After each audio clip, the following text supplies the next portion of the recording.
अस्सलाम वालेकुम। मेरा नाम मोहम्मद शयान है और आज मैं आप लोगों के लिए ब्लड के बारे में बताने जा रहा हूँ और फिर स्पेशली ब्लड में जो डिसऑर्डर क्या होते हैं इसके बारे में। हमारे पास ब्लड क्या होता है, ब्लड क्या है, खून क्या है।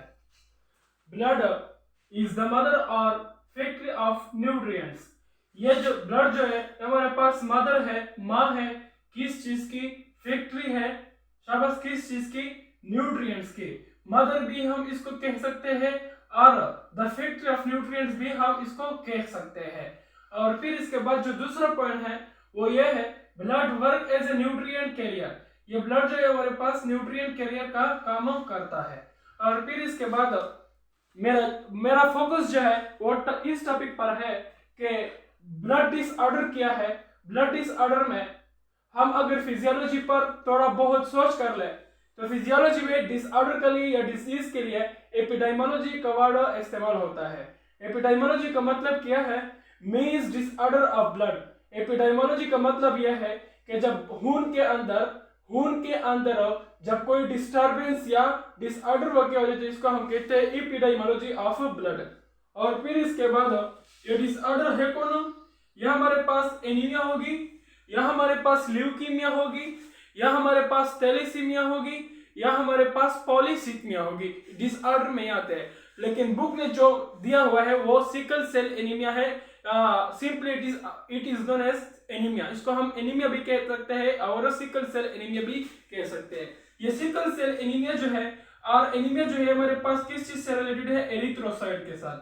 और फिर इसके बाद एरिथ्रोसाइट को हम आरबीसी का नाम भी दे सकते हैं। और फिर इसके बाद आरबीसी में डोमिनेंटली ये जो डिसऑर्डर है वो रिलेटेड है हेमोग्लोबिन के साथ। हेमोग्लोबिन के एबिलिटी के साथ ये डिसऑर्डर क्या है, शाबाश, रिलेटेड है। किस तरह, इन सिकल सेल एनीमिया में the normal disc shape of RBC change into sickle shape. ये नॉर्मल आरबीसी जो है इसका जो शेप है वो हमारे पास किस तरह है, डिस्क शेप है। और फिर इसके बाद इसका जो सरफेस एरिया है वो बहुत ज्यादा है।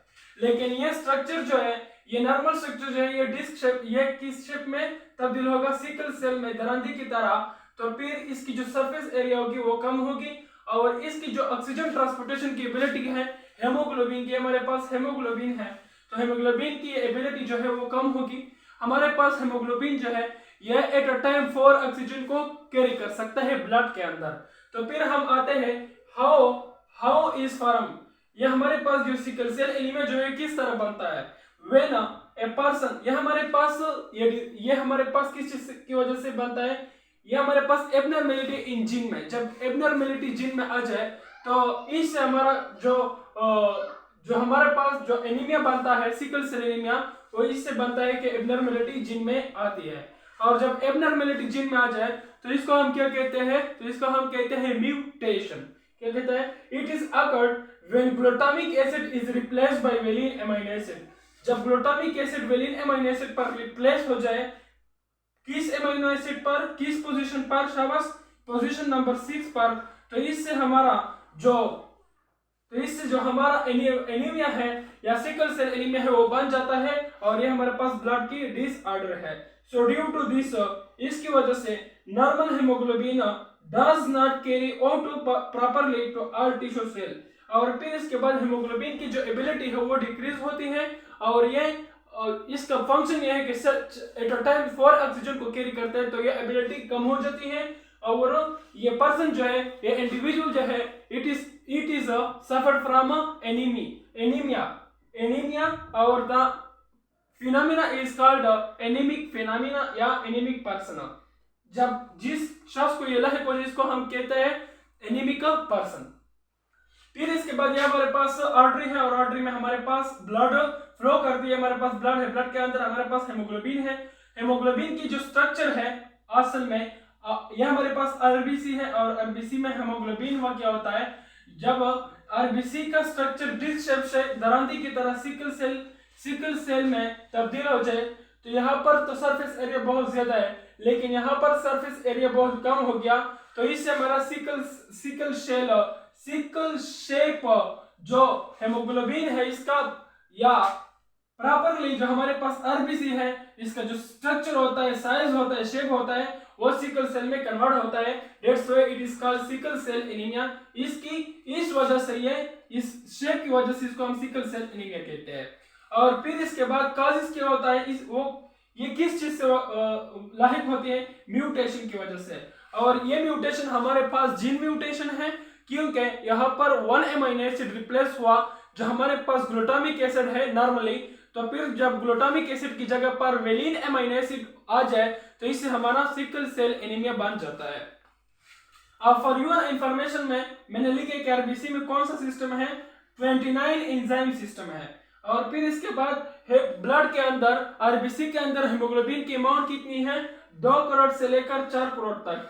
और फिर इसके बाद इसको हम, यह कौन सा म्यूटेशन है, जीन म्यूटेशन है, जीना म्यूटेशन, क्योंकि इसमें only 1 amino acid is replaced. और फिर इसके बाद जो आरबीसी पर जो मेम्ब्रेन है, इसको हम क्या कहते हैं, डेनियल मेम्ब्रेन कहते हैं।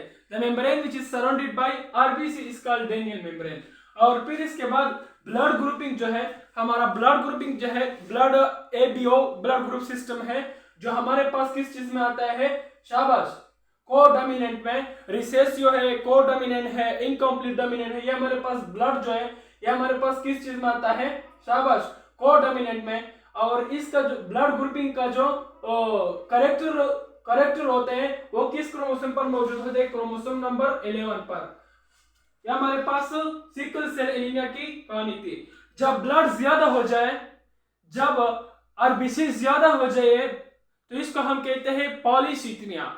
जब आरबीसी कम हो जाए तो इसका हम कहते हैं एनीमिया। और जब आरबीसी, जब खून, हम कहते हैं कि जना कंडीशन के the RBC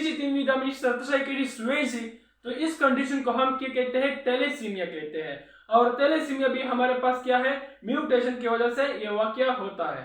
okay, thank you, अस्सलाम।